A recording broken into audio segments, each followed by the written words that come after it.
CentOS 7 기반 링눅스 기초 강좌 네 번째 시간으로 기본 명령어에 대해서 배워보도록 하겠습니다. 네, 첫 번째 셧다운과 리부트 명령어입니다.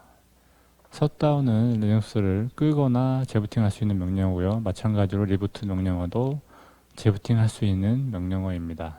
실습을 해보도록 하겠습니다. 지금 보시면 버추얼박스에 설치했던 리눅스가 현재 켜 있고요. 네, 서버가 원격지에 있는 서버가 켜져 있다고 보면 되는 거죠. 그리고 현재 모바 엑스텀을 실행했습니다. 모바 엑스텀을 실행해서 기존의 원격 연결 실습을 통해 등록해 두었던 버추얼박스의 리눅스 연결 부분을 더블 클릭해 보겠습니다. 오늘은 기본 명령어 실습이라서 기존의 리눅스 설치 시에 만들었던 IDEC 계정을 통해서 실습해 보도록 하겠습니다. 계정 이름에 IDEC 패스워드를 입력해서 로그인 해보겠습니다. 네, 로그인 되었고요. 기본 명령어인 셧다운과 리부트에 대해서 실습해 보도록 하겠습니다. 네, 이렇게 셧다운 -h now 하면 지금 서버를 끄겠다는 뜻입니다. 네, 입력해서 서버를 꺼보도록 하겠습니다. 네, 이렇게 하면 IDEC 계정의 패스워드를 다시 한번 물어보는데요. 입력하도록 하겠습니다. 네, 입력하면 서버가 꺼진 것을 볼 수가 있습니다. 다시 시작을 눌러서 서버를 켜보도록 하겠습니다. 네, 서버가 켜졌으면 다시 로그아웃된 계정을 다시 로그인 해보겠습니다.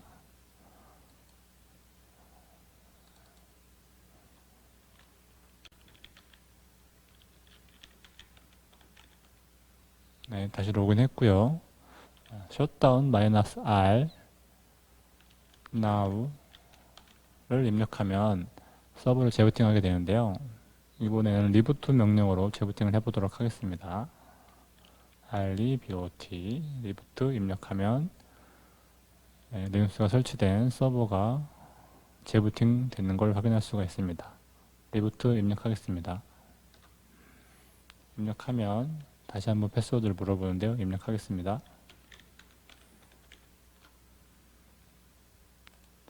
네. 리눅스가 설치된 머신이 재부팅 되는 것을 확인할 수가 있습니다. 네, 재부팅 완료되었는데요. 다시 한번 로그인 해보도록 하겠습니다.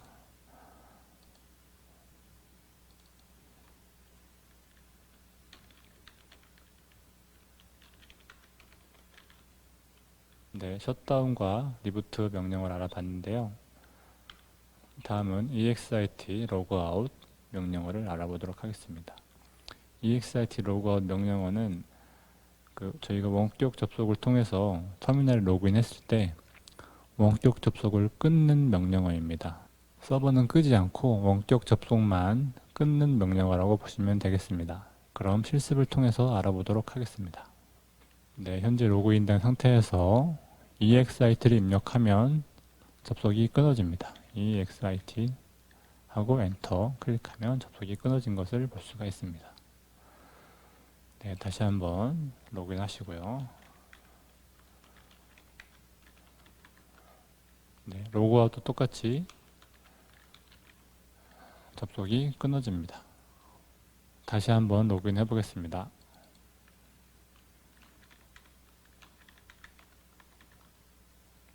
네, 다음은 cd 명령어인데요. cd는 원하는 위치의 디렉토리로 이동하는 명령어입니다. 사용법을 보시면 cd하고 원하는 디렉토리를 입력하면 원하는 디렉토리로 이동을 하게 됩니다. 그 다음에 cd하고 점점을 입력하면 해당 디렉토리의 상위 디렉토리로 이동하는 걸 볼 수가 있습니다. cd만 입력했을 때는 현재 계정의 홈 디렉토리로 이동한다고 되어 있습니다. cd-를 입력했을 경우에는 내가 전에 있던 디렉토리, 이전 디렉토리로 이동한다고 되어 있습니다. 네, 다음 장을 보시면 리눅스의 디렉토리 구조에 대해서 간략히 소개되어 있는데요. 최상위 디렉토리엔 루트, 슬래시로만 되어 있는 부분인데요. 이 슬래시로만 되어 있는 부분이 최상위 디렉토리라고 보시면 되겠습니다. 윈도우에서 C 드라이브와 비슷한 디렉토리라고 보시면 되겠습니다. 그 최상위 디렉토리 하위에는 이러한 디렉토리들이 있는데 요 밑에도 수많은 디렉토리들이 있지만 루트 디렉토리의 하위 디렉토리만 보자면 bin이라는 디렉토리가 있고요. bin 디렉토리에는 기본 명령어들이 들어있습니다. 그 다음에 boot라는 디렉토리가 있고요. boot라는 디렉토리는 부팅 시에 필요한 커널 이미지와 부팅에 대한 정보를 담고 있는 디렉토리입니다. 그 다음에 주요한 디렉토리를 보자면 etc 디렉토리가 있고요. etc 디렉토리에는 사용자들의 정보나 여러 가지의 설정들이 담겨 있는 디렉토리입니다. 그리고 홈 디렉토리에는 일반 사용자의 홈 디렉토리가 들어있는 디렉토리입니다. 계정이 생성되면 홈 디렉토리 안에 계정의 홈 디렉토리가 생성이 되는 걸 볼 수가 있습니다. 그 다음에 세상의 디렉토리하고 똑같은 이름을 갖고 있는 루트 디렉토리입니다. 루트 디렉토리는 루트 계정, 시스템 관리자 계정의 홈 디렉토리라고 보시면 되겠습니다. 그 다음에 sbin 디렉토리가 있는데요. sbin 디렉토리는 이 다음에 배울 관리자 명령어들이 들어있는 디렉토리입니다. 네, 그 다음에 usr이라는 디렉토리가 있는데요. 저희가 설치했던 패키지들의 프로그램들이 들어있는 디렉토리입니다. 그 다음에 var이라는 디렉토리가 있는데요. 변경되는 자료가 들어가는 디렉토리입니다. 시스템 로그 또는 이메일 등이 들어있다고 보시면 되겠습니다. 다음 장을 보시면 pwd 명령어가 있습니다. pwd를 입력하면 현재 디렉토리에 위치하는 경로를 출력해 줍니다. 현재 내가 어떤 위치에 있는지 볼 때 사용하는 명령어입니다. 다음 명령어는 ls 명령어입니다. 현재 디렉토리 내에 파일과 하위 디렉토리 목록을 보여줍니다. ls를 입력하면 현재 디렉토리 내에 파일과 하위 디렉토리 목록을 볼 수가 있습니다. ls에 옵션들이 여러 가지가 있고요. -a 옵션을 사용하면 숨긴 파일을 포함해서 모든 파일을 보여주고요. -l이라는 옵션을 사용하면 파일에 좀 더 자세한 내용을 보여주게 됩니다. -댐-s 옵션을 사용하면 파일의 크기가 가장 큰 것부터 정렬해서 보여주고요. -댐-r 옵션을 사용하면 파일 경로와 그 안에 있는 모든 파일들도 보여줍니다. 네, 보통은 현재 디렉토리 내에 자세한 정보를 보기 원하면 ls-al을 입력해서 모든 파일을 보고 좀 더 자세한 정보를 보게 됩니다. 그러면 cd와 pwd, lsd에 대해서 실습해 보도록 하겠습니다. 네, 먼저 IDC 계정으로 로그인 하겠습니다.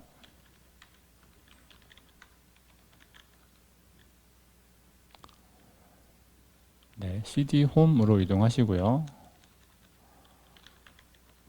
pwd라고 입력해 보면 현재 홈 디렉토리 내에 있는 걸 볼 수가 있습니다. 그 다음에 cd 이라고 입력하시고 pwd 해보시면 현재 나의 디렉토리는 루트, 그러니까 가장 최상위 디렉토리인 걸 볼 수가 있습니다. 그리고 cd라고만 입력하신 다음에 pwd라고 해보시면 현재 나의 계정 홈 디렉토리인 홈 밑에 idc 디렉토리 안에 와 있는 걸 볼 수가 있습니다. 그리고 cd 마이너스라고만 입력하면 이전에 있던 디렉토리인 루트 최상위 디렉토리에 있는 걸 볼 수가 있습니다. 여기에서 ls라고 입력해 보시면 디렉토리 구조에서 배웠던 디렉토리 목록들이 나오고요. 해당 디렉토리들의 특성은 자료에서 설명한 바와 같습니다. 그리고 ls-al을 입력해 보면 좀 더 자세한 내용들이 나오고요. 그 다음에 cd 하셔서 나의 홈 디렉토리로 들어가 보시고요. ls-al 입력하시면 점으로 시작하는 숨긴 파일들과 그 숨긴 디렉토리들이 같이 보여지고 좀 더 자세히 보여지는 걸 확인할 수가 있습니다. 네, 다음은 절대 경로와 상대 경로에 대해서 말씀드리겠습니다. 절대 경로는 최상위 디렉토리인 루트 디렉토리부터 시작하는 경로를 말하는데요. 앞에 슬래시를 붙여서 최상위 디렉토리부터 어디에 있는지 입력해서 이동하는 명령어입니다. 다음으로 상대 경로는 현재 위치를 기준으로 디렉토리 이동하는 방식입니다. 앞에 슬래시를 붙이지 않고 현재 위치에서 상위 디렉토리 이동하거나 하위 디렉토리로 이동할 때 사용하는 명령어입니다. 그러면 실습을 통해서 알아보도록 하겠습니다. 네, 그럼 usr이라는 디렉토리로 절대 경로를 이용해서 이동해 보도록 하겠습니다. cd 입력하고 usr 입력하면 /usr 디렉토리로 이동한 걸 확인할 수가 있습니다. 그리고 cd라고 입력해서 홈 디렉토리로 이동하시고요. 여기서 상대 경로로 usr이라는 디렉토리로 이동하려면 pwd 해보시면 홈 안에 idec라는 디렉토리에 들어와 있는 걸 볼 수가 있는데요. 상위로 두 번 이동한 다음에 usr 디렉토리로 이동하면 상대 경로를 통해서 이동할 수 있겠습니다. cd // 하시고 usr 입력하시면 usr 디렉토리로 이동한 걸 볼 수가 있습니다. 네, 절대 경로와 상대 경로 차이에 대해서 알아봤고요. 다음 명령어 보겠습니다. 네, 다음 명령어는 mkdir 명령어입니다. mkdir 명령어는 디렉토리를 생성하는 명령어이고요. mkdir 하고 디렉토리 이름을 지정해주면 디렉토리가 생성이 됩니다. 옵션으로는 p 옵션이 있는데요. 상위 디렉토리와 하위 디렉토리를 동시에 생성하고 싶을 때 p 옵션을 붙여주면 동시에 생성이 됩니다. 다음은 cp 명령어입니다. cp는 파일 또는 디렉토리 명령어를 복사하는 명령어이고요. 사용법은 cp 하고 원본 그 다음에 4번을 입력하면 원본을 4번으로 복사를 하게 됩니다. 주요 옵션으로는 -r 옵션이 있고요. 디렉토리를 포함한 경우에는 -r 옵션을 주어야 복사가 이루어집니다. -p 옵션 같은 경우에는 파일의 소유자 권한, 시간 정보들을 그대로 보존해서 복사를 하게 됩니다. -v 옵션은 현재 복사가 얼마나 이루어졌는지에 대한 상태를 보여줍니다. 다음은 mv 명령어입니다. mv 명령어는 파일을 이동하는 명령어고요. mv 입력하고 원본 이동할 디렉토리를 입력하면 해당 디렉토리로 이동되는 걸 볼 수가 있고요. mv 명령어는 이름을 바꿀 때도 사용하는데요. mv 하고 원본 이름, 바꿀 이름을 입력하면 이름이 변경되게 됩니다. 주요 옵션으로는 -f 옵션인데요. 동일한 디렉토리가 존재할 경우에 덮어 쓸지 여부를 물어보지 않고 바로 덮어 쓰게 됩니다. 다음 명령어는 rm 명령어입니다. rm은 파일을 삭제하는 명령어이고요. rm 하고서 파일 또는 디렉토리 이름을 입력하면 파일 또는 디렉토리가 삭제되는 걸 알 수가 있습니다. 주요 옵션으로는 -r이 있고요. 디렉토리를 포함하면 -r을 주셔야 됩니다. 그 다음에 루트 계정의 경우에는 -f 옵션을 주셔야 삭제할 것인지 안 할 것인지 확인하는 문구가 나타나지 않고 바로 삭제가 됩니다. 네, 그러면 실습을 통해서 알아보도록 하겠습니다. 먼저 mkdir 명령어로 디렉토리를 생성해 보겠습니다. mkdir 하고 AAA를 입력하면 AAA 디렉토리가 생성된 걸 볼 수가 있습니다. 다시 한번 mkdir -p 하시고 bbb라는 디렉토리 밑에 ccc 디렉토리를 생성하면 일단 bbb가 생성됐고요. cd를 이동해 보면 bbb 밑에 cc라는 디렉토리가 동시에 생성된 걸 볼 수가 있습니다. 다음은 cp 명령어를 실습해 보겠습니다. cp 디렉토리임으로 -r을 주겠습니다. AAA를 CCC로 복사해 보겠습니다. ls 해보시면 AAA라는 디렉토리가 CCC라는 디렉토리로 복사된 걸 알 수가 있습니다. 다음은 mv 명령어를 실습해 보겠습니다. mv CCC를 AAA 디렉토리 밑으로 이동해 보겠습니다. 네, ls 해보시면 CCC 디렉토리가 없어졌고요. cdaaA로 들어가 보면 cc라는 디렉토리가 이동된 걸 확인할 수가 있습니다. 다음은 rm 명령어로 두 개의 디렉토리를 전부 삭제해 보도록 하겠습니다. rm aaa라고 입력하면 디렉토리임으로 삭제할 수 없다고 나옵니다. 이럴 때는 -r 옵션을 주시고요. rm -r aaa를 입력하면 AAA 디렉토리가 삭제된 걸 볼 수가 있습니다. 다시 한번 rm -r bbb 입력하면 bbb라는 디렉토리가 삭제된 걸 볼 수가 있습니다. 네, 다음 명령어 넘어가겠습니다. 다음 명령어는 df 명령어입니다. df 명령어는 리눅스의 파티션의 용량을 볼 수 있는 명령어입니다. 현재 하드디스크 파티션의 용량이 얼마가 사용 중이고 얼마가 남았는지에 대해서 볼 때 사용을 합니다. 주요 옵션으로는 -k와 h가 있는데요. -k의 경우에는 킬로바이트 단위로 보여주고요. -h 옵션의 경우에는 용량에 따라서 자동으로 바꿔서 보여주게 됩니다. 그 다음 명령어는 du 명령어입니다. du 명령어는 디렉토리별 용량을 확인할 때 사용하는데요. 현재 나의 디렉토리의 용량을 확인하게 됩니다. -s 옵션의 경우에는 현재 디렉토리에 하위 디렉토리가 있더라도 총 용량만 합쳐서 보여주게 됩니다. -h 옵션 같은 경우에는 df 명령어와 마찬가지로 용량 단위에 따라 단위를 바꿔서 표시해주게 됩니다. 밑에 명령어를 보시면 du-sh 별을 입력하면 현재 나의 하위 디렉토리들의 용량을 모두 확인을 할 수가 있습니다. 실습을 통해 알아보도록 하겠습니다. 먼저 df 명령어를 입력해보면요. 네, 현재 하드디스크의 용량이 나오고요. 용량이 바이트 단위로 나와서 알아보기 힘드니까요. -h를 주겠습니다.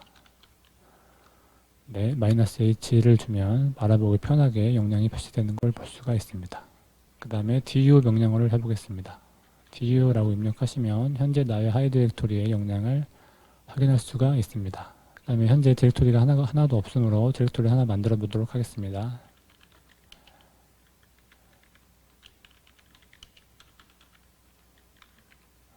네, 현재 디렉토리, 하위 디렉토리의 전체 용량을 확인하고 싶을 때는 du-sh 별 입력하시면 하위 디렉토리별 용량이 표시되는 걸 볼 수가 있습니다. 네, 다음 명령어 넘어가겠습니다. 네, 다음 명령어는 tar 명령어입니다. 파일을 압축하고 해제하는 명령어인데요. 원래 tir만 사용했을 경우에는 파일을 압축하지 않고 파일을 하나의 파일로 묶어주는 역할만 하게 됩니다. -g 옵션과 -j 옵션을 통해서 파일을 압축하거나 해제할 수 있습니다. 주요 옵션으로 말씀드린 대로 -g 옵션은 gzip으로 압축을 하거나 해제하는 역할을 하고요. -x 옵션은 압축을 풀 때 사용됩니다. -j 옵션은 bzip2로 압축을 하거나 해제합니다. -c 옵션은 압축 파일을 생성할 때 사용하고요. -p 옵션은 퍼미션 정보를 그대로 유지하기 위해서 사용되고요. -v 옵션은 현재 압축이 얼마나 진행 중인지 자세하게 보여줍니다. -f 옵션은 파일 형태로 저장할 때 사용됩니다. 그러면 실습을 통해서 알아보도록 하겠습니다. 네, 현재 디렉토리에는 AAA와 BBB라는 디렉토리가 있는데요. AAA 디렉토리를 하나의 파일로 묶어보도록 하겠습니다. 압축할 파일명을 입력합니다. aaa.tar gz 입력하고 aaa 압축할 디렉토리를 입력합니다. 하면 네, AAA라는 TAR 파일이 생성된 걸 볼 수가 있습니다. 다음은 해당 압축된 파일을 풀어보도록 하겠습니다. 먼저 현재 AAA라는 디렉토리가 있기 때문에 삭제해 보도록 하겠습니다. rm-r 압축을 풀어보도록 하겠습니다.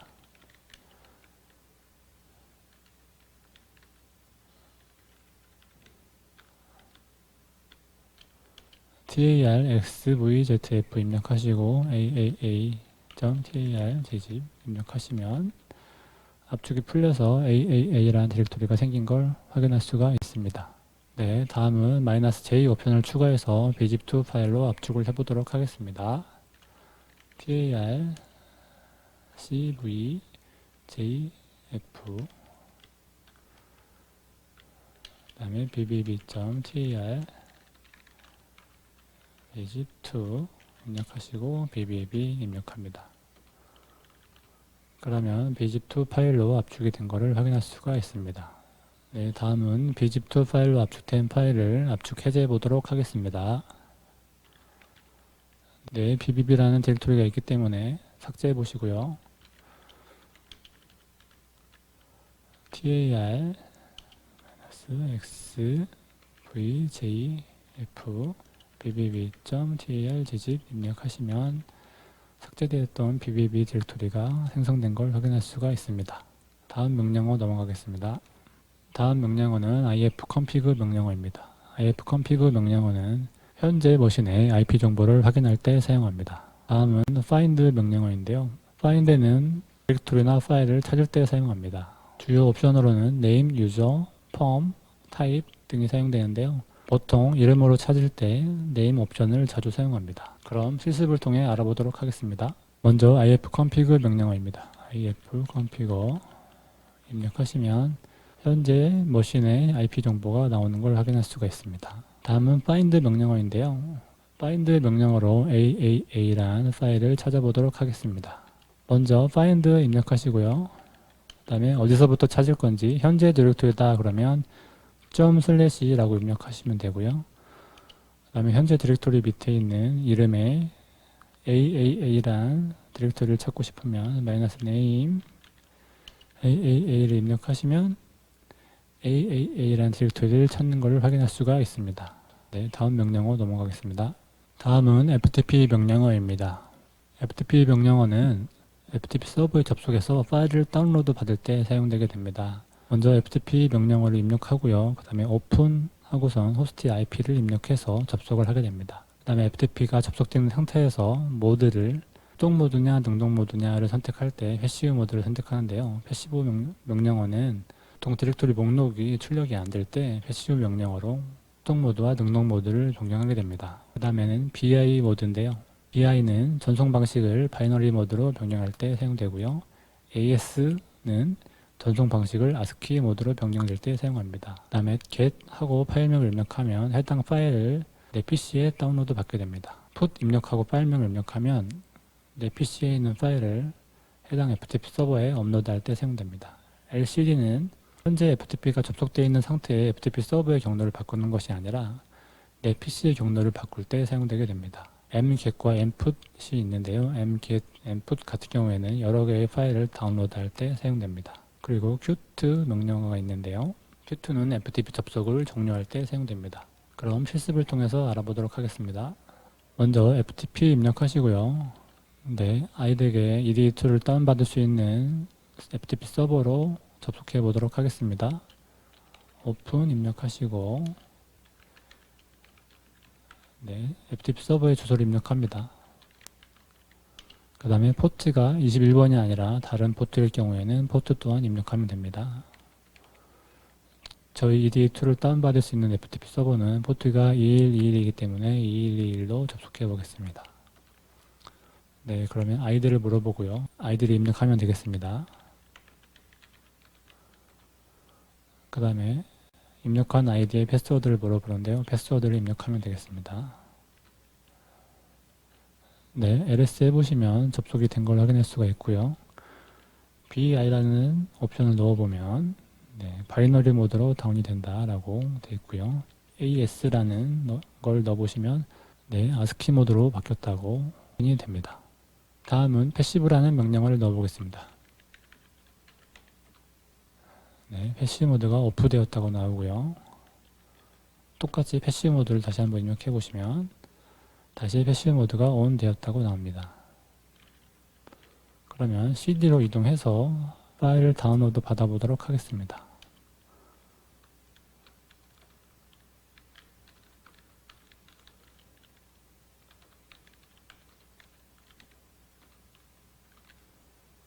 네, 파일이 너무 크기 때문에 텍스트 파일 하나를 다운로드 받아보도록 하겠습니다.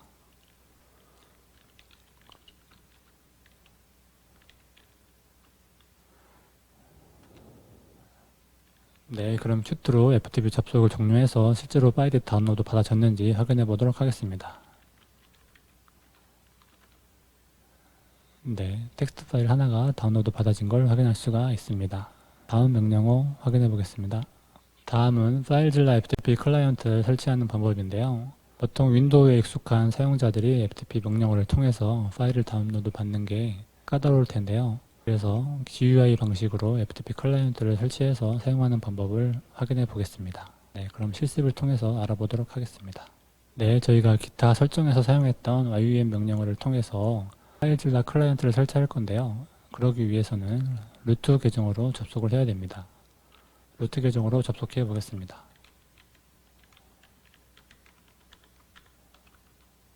네, 루트 계정으로 접속을 했고요. YUM 명령어를 통해서 먼저 EPEL 리리즈를 설치해 보도록 하겠습니다.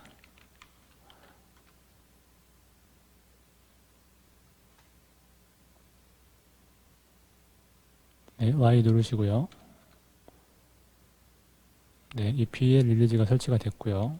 그 다음에 파일즐라를 설치해 보도록 하겠습니다.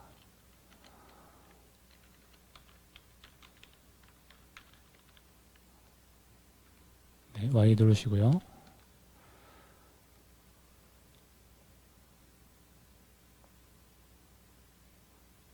네, 설치가 완료됐으면 파일질라 명령어를 실행해서 실제로 파일질라 클라이언트 프로그램이 실행되는지 확인해 보겠습니다. 네, 파일질라 클라이언트가 실행된 걸 확인할 수가 있습니다. 그러면 저희가 윈도우에서 FTP 클라이언트를 사용하는 것처럼 FTP에 접속해서 다운로드 받으시면 되겠습니다. 다음 명령어 알아보겠습니다. 다음은 gedit 텍스트 편집기입니다. 일전에 기타 설정에서 저희가 사용했었는데요. 텍스트를 편집하고 저장할 때 사용하는 편집기입니다. 다음은 에빈스 PDF 뷰어입니다. 에빈스 하고 파일명을 입력하면 해당 PDF 파일이 GUI 화면으로 열리는 것을 확인할 수가 있습니다. 그러면 실습을 통해서 알아보도록 하겠습니다. 네, 먼저 gedit 텍스트 편집기로 텍스트 파일을 열어보도록 하겠습니다. gedit 입력하시고 텍스트 파일명 입력하시면 됩니다. 네, 그럼 gedit 텍스트 편집기로 텍스트 파일이 열린 걸 확인할 수가 있고요. 저장도 할 수 있고 다른 텍스트 파일을 열 수도 있습니다. 네, 다음은 에빈스 PDF 뷰어를 실습해 보겠습니다. 제가 PDF 파일을 미리 넣어 두었는데요. 확인해 보겠습니다. 에빈스 입력하시고 PDF 파일 명을 입력하시면 네, PDF 뷰어로 PDF 파일이 열린 걸 확인할 수가 있습니다. 네, 여기까지 기본 명령어에 대해서 알아봤고요. 다음 시간에는 관리자 명령어에 대해서 알아보도록 하겠습니다. 이번 강좌 마치겠습니다.